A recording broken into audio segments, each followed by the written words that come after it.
chartered, always seeking to look into your welfare and providing a comfortable environment in which your money can grow, just as you also grow, in the safety and comfort of people who've been at this thing for over 100 years and who know exactly what it is they're doing. Yes. And yes, indeed, City. Now, that is all about knowing where to place your money, how to place it, how to use it, how to invest in it and get the returns that you deserve. And now in studio with me is George Wanyonyi from the program Lead Youth and Children National Gender and Equality Commission. Karibu sana, George. And Anna Katuki, who is Gender and Inclusion Advisor, Plan International Kenya. Welcome, Anna. And as we have this discussion on matters to do with 16 days of activism against gender-based violence. City, proverb of the week. Yes, our proverbs for the whole of this week have been from the kingdom of, is written Lesotho, not quite pronounced Lesotho. A person is a person because of other people. Anna, what do you make of that? Interesting. It sounds very African. Actually, if translated into either my local language or Swahili. But basically, I think from what City is saying is you cannot exist on your own. You need people to be able to pull up. You need people to be able to do other things together. Co-creation, collaboration for better results. George. Thank you. Interestingly, it takes me to the Ubuntu mantra. For me, an individual is as good as the social capital that they invest in, or that surrounds him, or that he proposes to get around him. So you're as good as those that are around you. Yeah. And City, they've mentioned all about working together and others being pretty much your stepping stone for you to make it forward. And right here, as we speak today, we have an individual who goes out of their way to pick the best fruits, to ensure that you don't just have to eat these fruits, but to also drink them. Actually, there is a company that has been doing this for a really long time. It's called Del Monte. You may have heard of it. Yeah, true. You've had it? Yeah. Have you consumed any of their products? Del Monte? Yes. Yes, I have. What was your preferred choice? I always make a preference for the apple. You like apple? I like apple. Okay. Yeah. Why apple? Yeah, probably because I think growing up, you know, we were socialized to believe that the rarer things were the better ones. Yeah, you would place a lot of premium in the rare ones. You know, like as we move towards Christmas, the things that you've not had throughout the years. I mean, throughout the year, like chicken. Suddenly you have it. Like chapati. Yeah, like chapati. Yeah. What about you? What is your preferred? Interesting myself. It's the mixture of all. I come from a place where we have extensive mango and other fruits. So for me to mix all of them so that I don't miss out on the benefits of all of them. So a lot of time I get to taste all of them in one. And it is the season, right? Absolutely. Right, so why don't we just do the right thing and give you a mango and pineapple juice blend? And why don't I give you a pure apple juice? Thank you. Yes. The apple, he says he loves it more because they're rare. If someone tells you Christmas doesn't come early, they don't know what they're talking about. Exactly. It always comes early. Very true. And this is with gratitude from Del Monte. Del Monte. Yes, this is where real recognizes real. You see, you are real champions of rights. This is real fruit in liquid form. So real is now going to consume real. Real recognizes Thank you. real. Good combination over there. You're right. Yeah. And now, George and Anna, we are we are observing 16 days of activism against gender-based violence in the country, and this is coming at a very sad time for the country when we've seen cases of femicide cases increasing. Pretty much GBV cases in the country being reported on a single day. I just want you, Anna, to just paint a picture of how bad the situation is and where we are as a country. Absolutely. I think as a country and even at as the region, we are at a place where it's coming to us that we need to have a conversation, a deep down conversation about emerging issues, and some of them that have been sustained, especially gender-based violence, for a long time. When you look at our country, we have had growing and stringent economical spaces where we have livelihoods that have gone. We are coming against the backdrop of a pandemic that hit us out of the blue, and we had a lot of challenges that came out of that. And that built or propelled some of the things that were hidden, especially around gender-based violence, to levels that have become probably unmanageable, as it were. But it's not all doom, because as a country, we have had progress, I would say. We have a constitution that guarantees rights. We have acts, we have laws, we have policies, we have stipulations that guide in terms of preventing violence. One of the challenges that we have in now is because we don't have adequate justice when there are cases that are rising from gender-based violence and that kind of things. It's become extremely demanding, because now we used to have gender-based violence in normal scenarios, which we would call development scenarios, but now we have humanitarian and emergency cases that are now coming from the north to urban areas where we are, and these are exacerbating violence. I remember gender-based violence is violence against men and women. This violence that is affecting everyone in the society. It could be of any form. It could be bodily, psychological, emotional. So we have had data from Kenya National, the KDHS, which is like 2 or 3 years ago now, which has given us a statistics around what is happening. When you look at what the National Statistical Office is doing, is that they are giving us data that, there's still pressure on a large number of population, which again happens to be girls and women, which are hard hit by these scenarios. So when you talk about what is happening in the country, it's true. There's a picture that is coming up. Early this year, we started with a march against femicide, which is basically someone intentionally killing a girl or a woman just because they're a woman. It doesn't matter the reason behind it. And now we have had a conversation where it's getting to the highest level of the office in land, and they're putting money aside to be able to address femicide. So some of these things are not a conversation, I think, as a country where we are ranked, we should be having. So we are looking at a position where during this celebration, now we can be able to say, we've come here, we have data, we have numbers, we have statistics, we're investing in research. We need to be able to sit down and say, we need to put resources to be able to address the issues that are coming on. And moving forward, then we can have a story that is actually becoming better than what we are having now as a country. And Kevin, this is an area where you deal with on a daily basis. I know why I'm saying that. So go ahead. Yeah, I was very curious, Anna, as a follow-up. When you're talking about issues related to gender-based violence, gender-based sexual violence, you mentioned there being a lack of support within the justice system, right? And I've always seen it as there being two strands. One is the legal aspect, the law, and then the other one is the health aspect.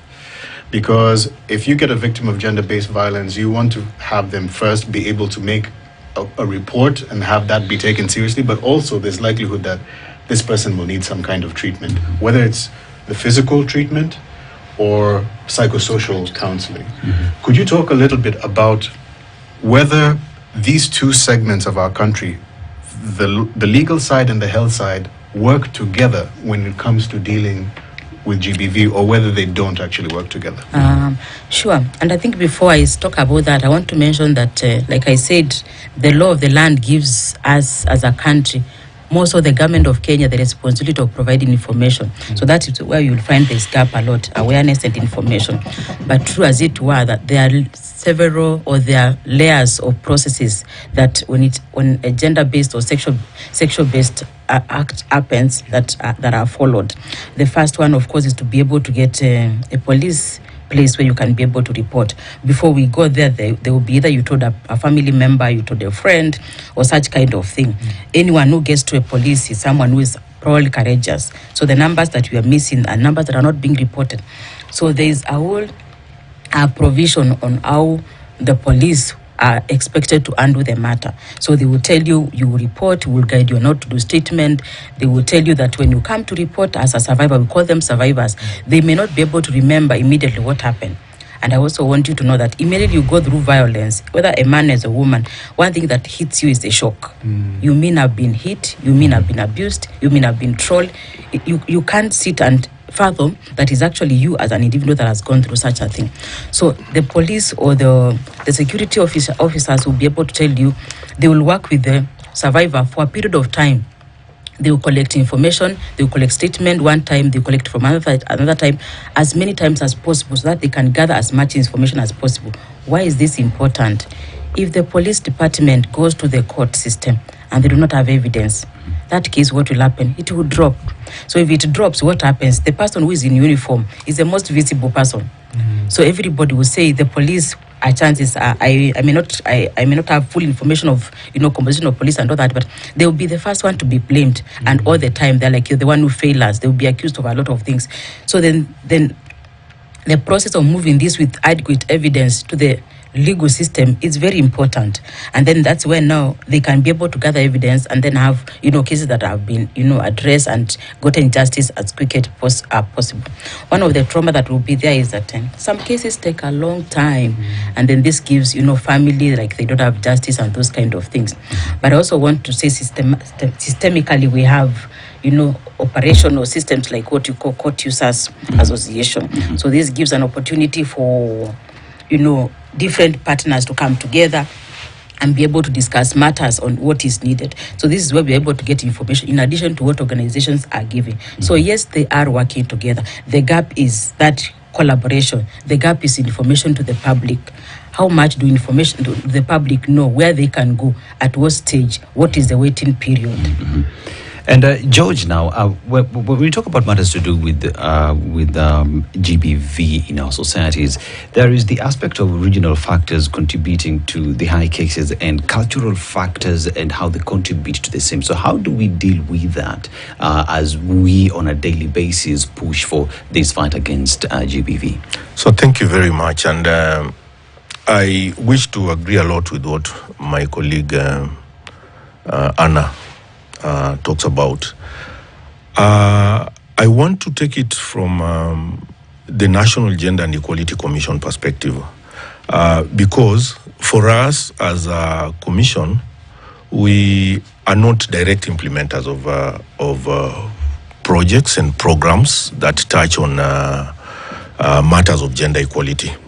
We provide regulatory oversight on matters of gender. And that, of course, definitely includes issues to do with GBV. And so, therefore, we provide an eagle's eye, as it were, when it comes to addressing matters to do with equality. And that basically revolves around GBV. So, you talk about the social-cultural issues and how they impact on matters of gender-based violence. Critically, we observe that we have, as a country, taken quite some bit of step in terms of addressing issues of gender-based violence. But regrettably, of course, we have emerging issues, and she captures quite well the issues of femicide that have recently, reared its big head again to us. Social-cultural issues have been, we have tried to to address social-cultural issues as a country by trying to raise awareness, trying to send out public education in terms of, having the country discuss and understand why it is necessarily a good thing to try and create a gender equal world. the positives for us in terms of public education and awareness, what we stress on is the fact that the country should necessarily appreciate that it is necessarily a good thing to create a gender equal world. And so therefore that also means that in trying to address to address those kind of issues, the socio-economic, the socio-cultural issues obviously come in, because for a long time, pateki and such other masculine issues have traditionally taken a big part when it comes to the functioning of our communities and societies. So more than or beyond addressing these issues legally would be a drive towards increasing the awareness within communities, within families, in individuals, to try and impact on these individuals, on these families, on these communities and these societies, that addressing the social cultural issues that negatively impact on achieving a gender equal world, and of course, therefore, addressing issues that address pertinent matters such as gender-based violence is necessarily a good thing. So yes, we approach it in a two-pronged manner. Legal enforcement, but also in terms of raising awareness, so that then an appreciation of the positivities that the positives that would be derived from having a gender equal world are now 16 appreciated. days of activism pretty much is therefore 16 days pretty much just speaking and addressing issues around GBV. What are some of the impacts that this period actually brings to this entire campaign, and some of the partners that you're working together with, say UN Women, in making sure that this matter is addressed, that this matter is highlighted, and that Kenyans, pretty much the whole world, understands the importance of fighting GBV? Thank you. One of the main things that the 16 days of activism campaign raises is the importance of coordinated approaches towards the fight against gender-based violence. Coordination is one of our critical functions as a commission. And so therefore, it provides an opportunity for civil society. It also provides an opportunity for government and all these players to come back and reflect on some of the gains that the fight against gender-based violence has seen over the years. But it also provides an opportunity for us to, as a country, as a society, to reflect on emerging trends that have been seen recently, rearing their head again in the issues of gender-based violence. Anna talks about the technologically facilitated gender-based violence. And we have seen partners during this period of time share information on emerging trends, on issues of gender-based violence. Recently, a study by the CCGD, supported by, I think, UNFPA, in at least the tertiary institutions around Nairobi, indicated the critical issue of technologically facilitated gender-based violence. And so therefore this provides an opportunity, the period provides an opportunity for us to have a reflection on how to address some of these emerging issues, even as we address some of them of the critical matters that are coming up, including amendments to certain sections of the law. Sections of the law. And yes, indeed. I wanted to take a short commercial break. When we come back, we continue going deeper into these as we seek to find solutions on such matters. But City, this is the holiday season. And as we get into the holiday seasons, you need to know where it is you're going to get gifts for your children, for your grandchildren, for your loved ones, pretty much. And Sarit this Christmas, Sarit, your city, is your ultimate festive destination, right? Yes. Sarit is a household name. But one of the things that Sarit has done over time, beyond just being a place where you can go and shop and visit and consume what you call retail therapy. You Any kind of therapy is good. There are people who enjoy shopping, and there are people who enjoy window shopping. But of importance is how they partner with institutions, organizations, to ensure that this Christmas season is actually beneficial to very many individuals who are in need and who may not be able to afford what other people can. Now, this isn't the first venture that Sarit Center is involved in. They've been doing this for the longest possible time, and the perspective has always been the same. Now, the partner that they have is a partner that I will talk to you about. As we go into the break, let's enjoy the break. Immediately after the break, I will now give you the details of who this partner is, what they do, and why it is that they are partnered with Sarit. Yes. So, let's take a short commercial break. But when we come back now, we shall be joined by Sylvia Maina, who's the gender communication specialist, UN Women East Africa and Southern Africa, as we continue to converse deeper on matters to do with 16 days of activism against gender-based violence in the country. See you after this break. Of good vibes and great conversations. Tune in as we bring you the hottest tracks. Was the amount, especially for movie buffs, the amount on offer to watch was incredible. It kind of ruined it for me for other airlines now, to be honest. Yeah. Yes. And that is what you get with Emirates when you are moving and just pretty much touring the globe. And as we now talk about... By the way, before we talk, remember I did promise that I would talk to you about the partnership with the Church of Christ of Latter-day Saints. That is the partner that Sarit have. And there's something called a giving machine, first giving machine. It's a giving machine. Now, what is this giving machine? It looks like a vending machine. It's on the second floor of Sarit. And just as when you go to a vending machine that offers you this food called crisps, you know it? Yeah. Crisps. And some chocolate and so forth. You have an opportunity to choose and you sort of like figure out how to. They have something similar, but on this one, because you want to give to people, you're talking about maize flour to goat. There is no goat in the vending machine. But when you choose goat, a prize will pop up and you'll know what it is you need to pay for it. You will then have donated that goat to someone. If it is maize flour, if it is a kettle, if it is a jiko, whatever else that is on offer, and you will see it, that is what you will have gifted someone.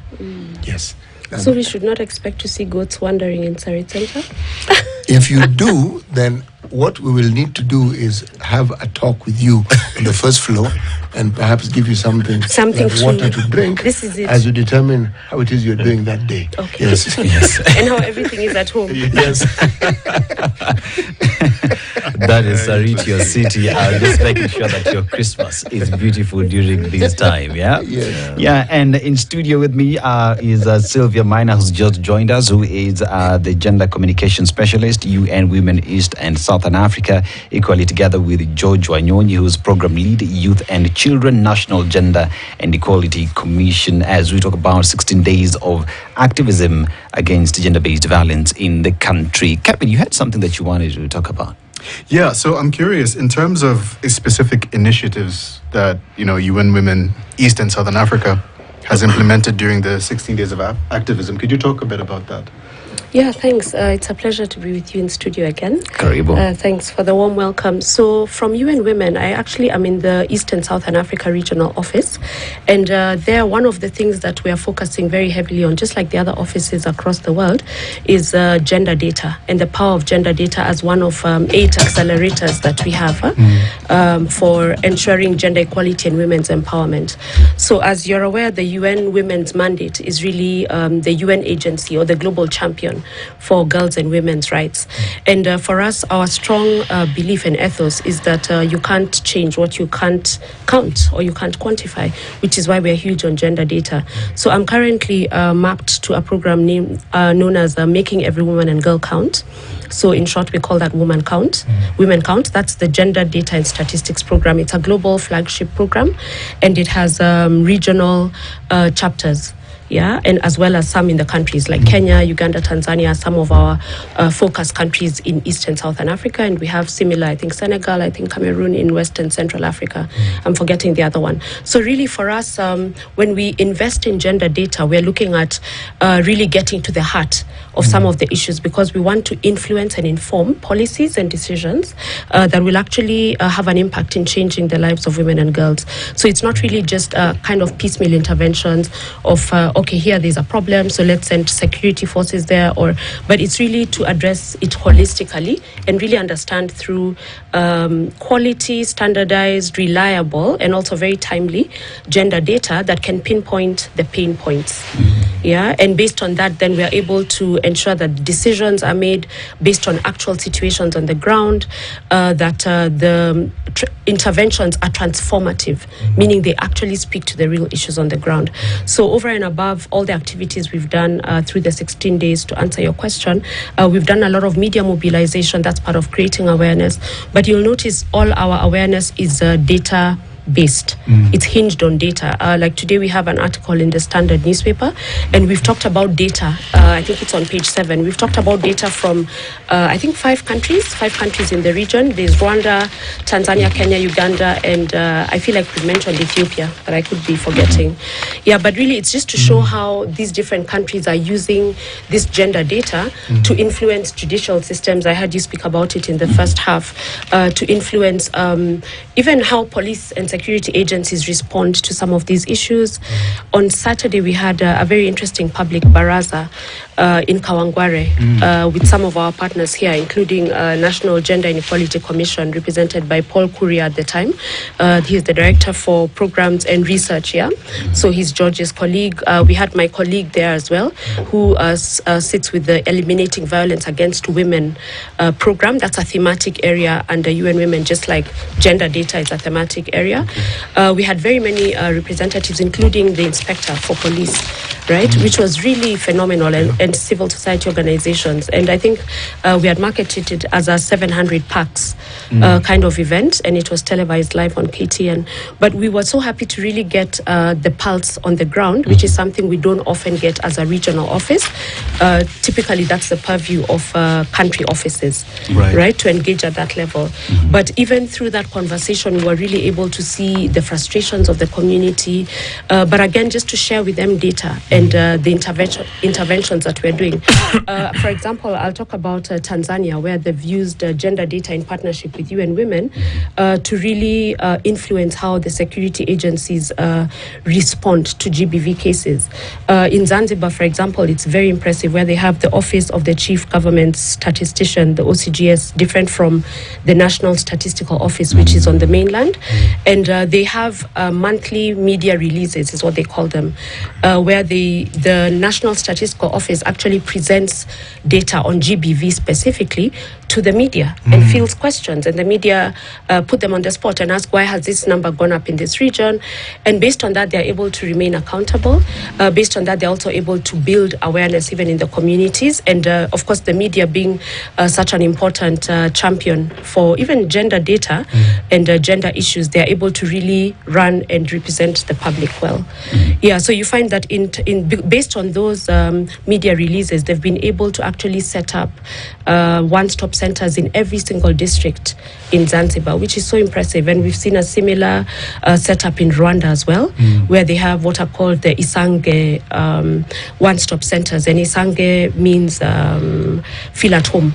Yeah, and these kind of centers also serve as what do you call them, safe houses. Yeah, and they work very closely with the Rwanda Investigation Bureau. They call it RIB.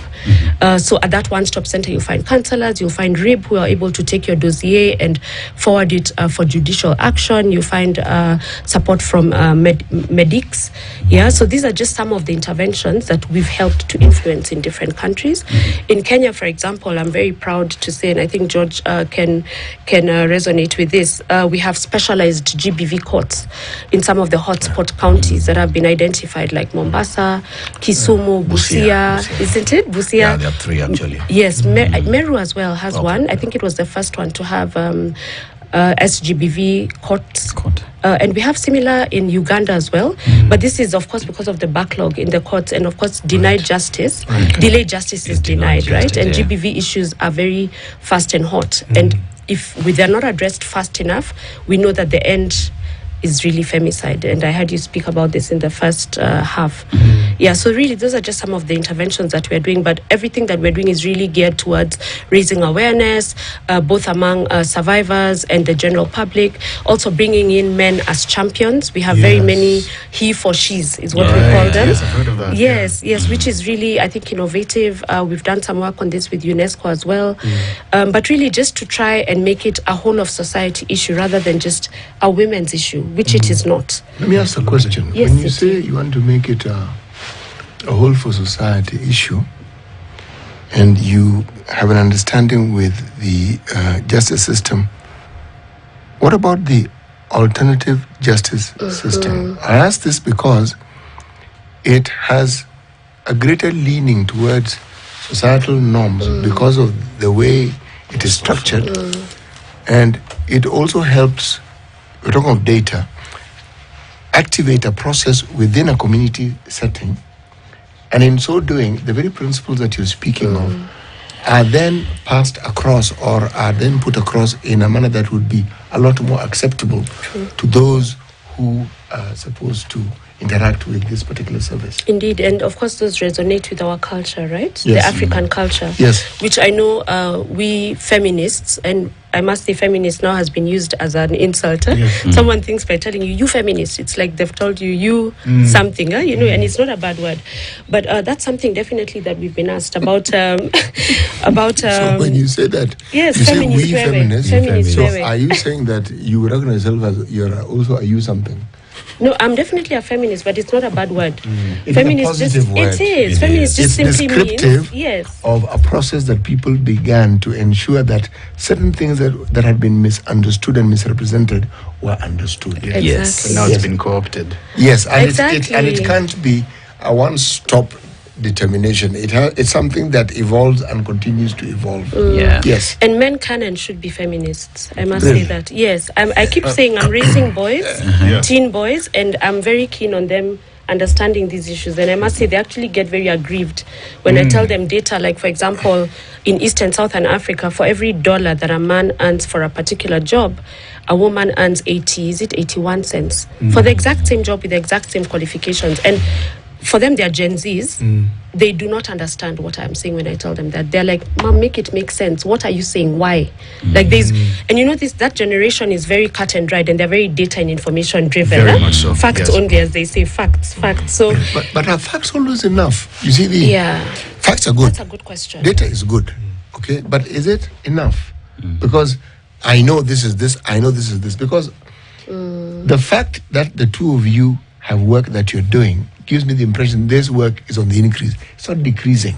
It's not. You're very right, City. So the question I want to ask is, these interventions that we are speaking of, what then is the impact? Because there is impact. I think let me even as we run around that in terms of discussion, I think I want to get back to the alternative justice system issue, and just to mention that as the National Gender and Equality Commission, that is the direction we are supposed to be taking in terms of asking ourselves, because the moment we raise public education and awareness about what gender equality is, that it is not necessarily a women's issue, then many of these issues start, coming out. For example, the inclusion of males and boys in the discussion is a critical issue, because, like we correctly say, how the society has been structured, it becomes extremely difficult for gender equality matters to be discussed without the involvement of boys and without the involvement of men. Largely because most communities and societies are structured around gatekeeping by men. And so therefore, when we Is that a fixed position that cannot change? It is not, and that is the discussion that we keep saying. Bring the discussion so that the boys are socialized early enough to understand this, so that the men are socialized into believing that it should be possible to change certain positions. And necessary also. George, Yes. let me ask a question. You Yes. see, when you are talking to full-grown men about change, Yes. African men, they will hear you, they will even attend your meetings. As to whether they will comply, completely different issue. Now let me take a few steps back. You're a mother of boys. Have you taught them to cook? Hey, let me tell you, my boys can outcook me. Precisely. If you had girls, it would even have been better. You know why? True. If you introduce children to the same chores without telling them about equality, you have already introduced them to it. And you've introduced them to respect each other. Now, do we have a situation where we find that what you refer to as traditional roles, that societies that we work with are willing to introduce that form of equality from a very early age? That what the girls do, the boys also do. Not can do. Yeah. The can, we understand, must do. Yeah. Yes. And I think, Steve, what you're bringing up is something very critical, because I'll give you a personal example, because that is what Mzee Aseto Senior introduced with me young, because 4 boys, 1 girl. So we ended up actually doing majority of these things because we couldn't overburden the sister. And through that, even through life, like what a woman does, we must do, and not because we are men or because she's a girl, but because it is a responsibility for everybody. And you've put it so well, because I think some of the things that people who are raising children of both sexes say is, if you're going to eat, then you need to also be able to cook. We can't all be eating, but only one person is capable of cooking. Yes. Yeah, make it make sense. If you need to eat, then you also need to know how the food gets to the table. And it's a difficult cultural shift, to be very honest. So I hear what you're saying, CT, and even on the alternative dispute resolution mechanisms, including mediation. And of course, the courts do provide for that. Yes, they Even do. as they stand, they do provide for that. Even in the meeting that we had on Saturday in Kawangware, there were conversations by the police who really encouraged the community members to know their Nyumba Kumi leaders, even though later some of the participants told me that their own Nyumba Kumi leaders have been compromised.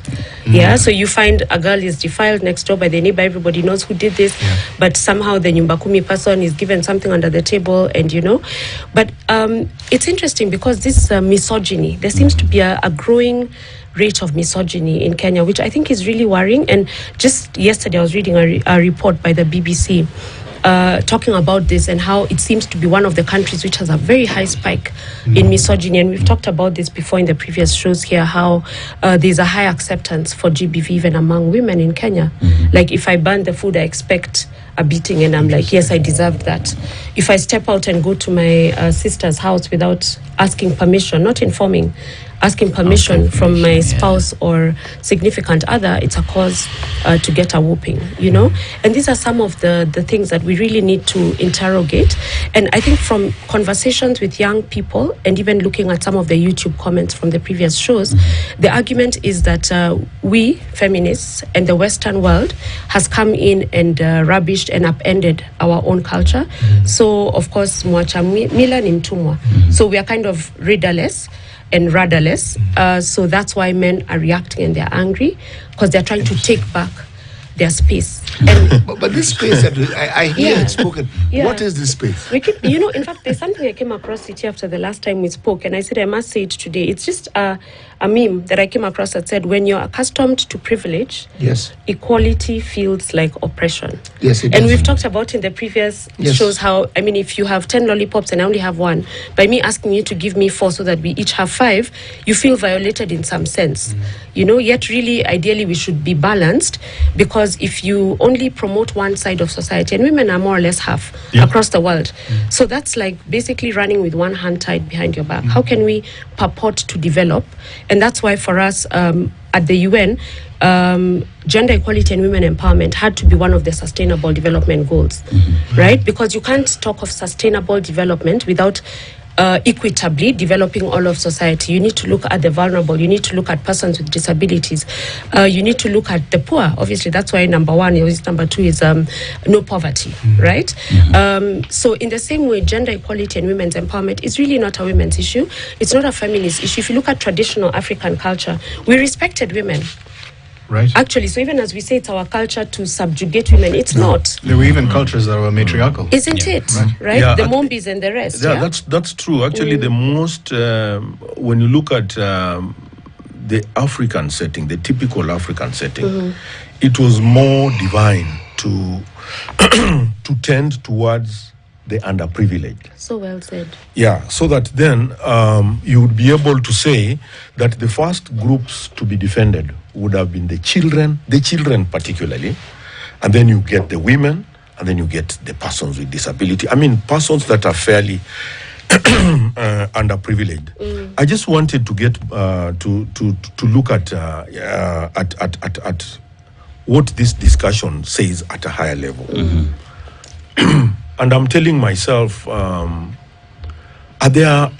we put in place frameworks that have that would ensure that, for example, the issues that you raised that were raised in Kawangware last weekend, the issues that touched on the judiciary, the issues that touched on the police, the issues that touched on other players, especially in government, what frameworks have we put in place so that to enable these groups to come together?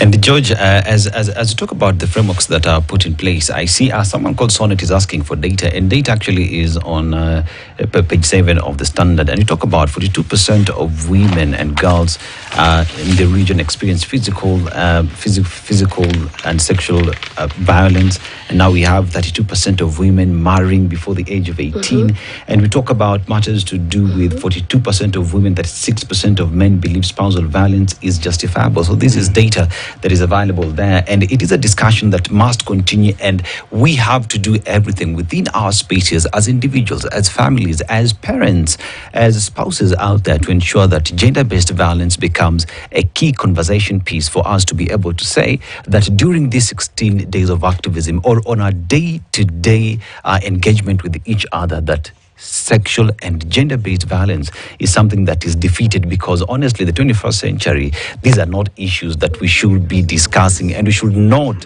be having data that is going up. Instead, it should be go down. A follow-up to that I have, which has to do with data, because we are 10 seconds as we we're living more and more in a data-first world. Like, I would like to know some of the challenges you have in terms of trying to gather the data. Yeah, I think with that we will share outside this, because now is news time. Leo Baga is in the studio.